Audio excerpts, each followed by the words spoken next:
This is episode 3 of 3 of common mobility issues that golfers have that we can work on here in the Bay.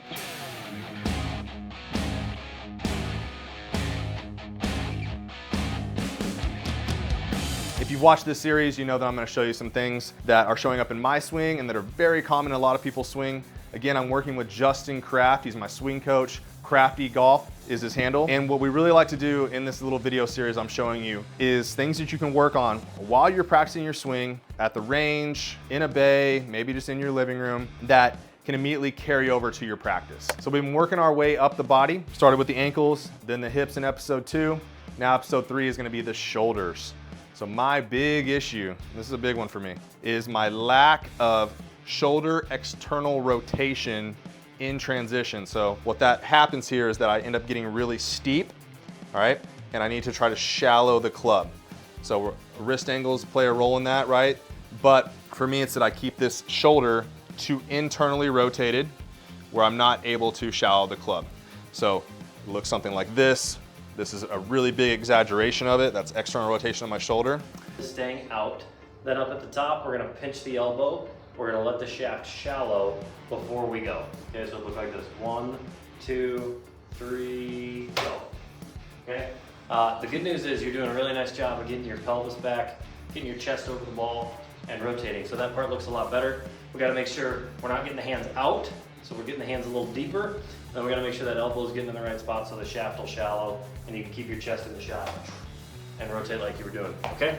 So what we can do here in the Bay, we can take our golf club and grab it by the head and then just bring the handle or the grip underneath your arm, making a 90-degree angle and also another 90-degree angle.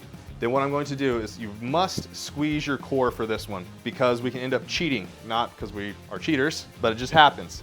So when we want to get motion from our shoulder, we want to lock in our lumbar spines. We want to lock in the core here. So I'm going to brace my abdominals, squeeze my butt even, like squeeze your butt cheeks, squeeze your abs, and then just work on rotating that shoulder backwards. We can pull it pretty good here. Then relax and repeat. So I'm just really trying to push that in range.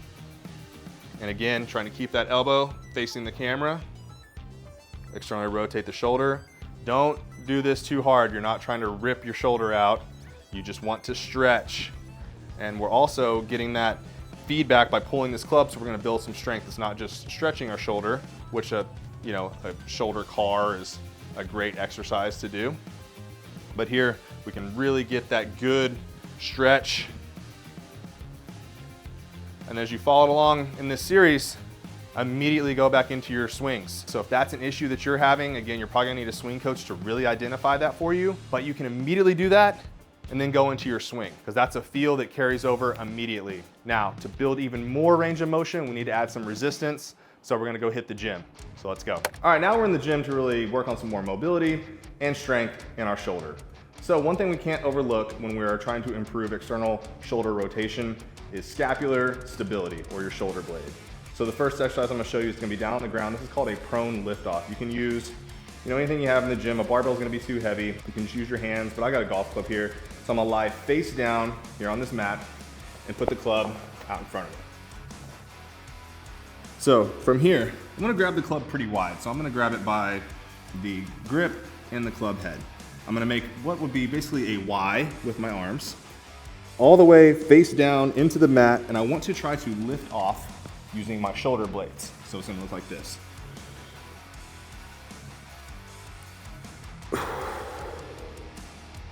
So notice I'm lifting just straight up, keeping my arms straight, trying to almost squeeze my shoulder blades together, but basically just lift them off and slowly come back down. Try to keep this under control. And when we go up to the top here, I want you to hold for about 3 to 5 seconds, so get up as far as you can, really pull, once you're as far as you can, 3 to 5 seconds, come back down and repeat. 2 to 3 sets, 6 or so reps should do the trick. All right, next up, this is gonna be the half kneeling rotation to press. You're gonna take a band, preferably one with handles on it like this, loop it through itself around a low anchor point. Then from that half kneeling position, my right leg is down, so I'm gonna grab the band with my right hand. I'm going to pull into what would be a 90-degree angle right here. And this one is gonna work on both scapular stability and that external rotation of your shoulder. So I wanna get a good stance. I like to squeeze my glutes, squeeze my abdominals, so that way I don't get any cheating from my lower back. Then I'm gonna pull the band here. This can be my starting position. I'm gonna rotate back, then basically trying to make another 90-degree angle right here with my arm. Again, keeping the core tight, locked in here. Then I want to press straight up.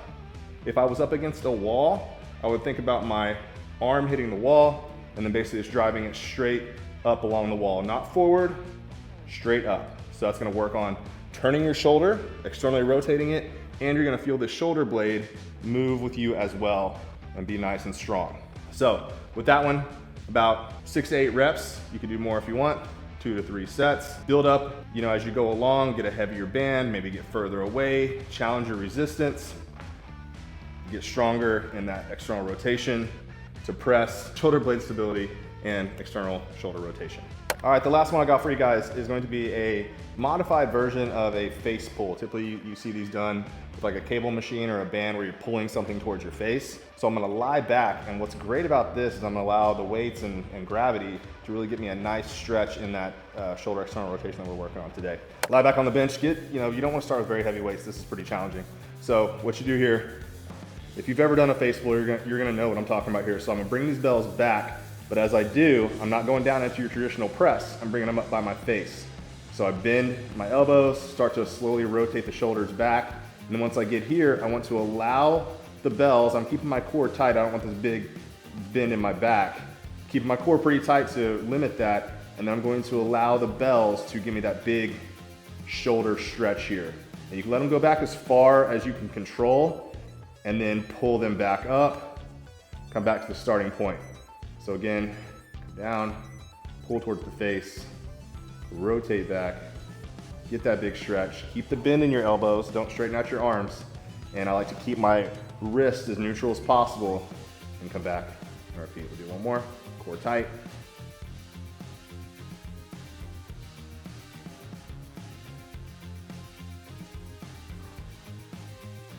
So again, 2 to 3 sets, 6 to 10 reps of that. Go up in weight as you get better, get stronger. Hope you guys like these videos. You can definitely work on these in the gym and in the bay to improve your swing, to get more shoulder external rotation. Maybe it'll help you shallow out the club and swing better. So if you like this video, make sure to subscribe down below.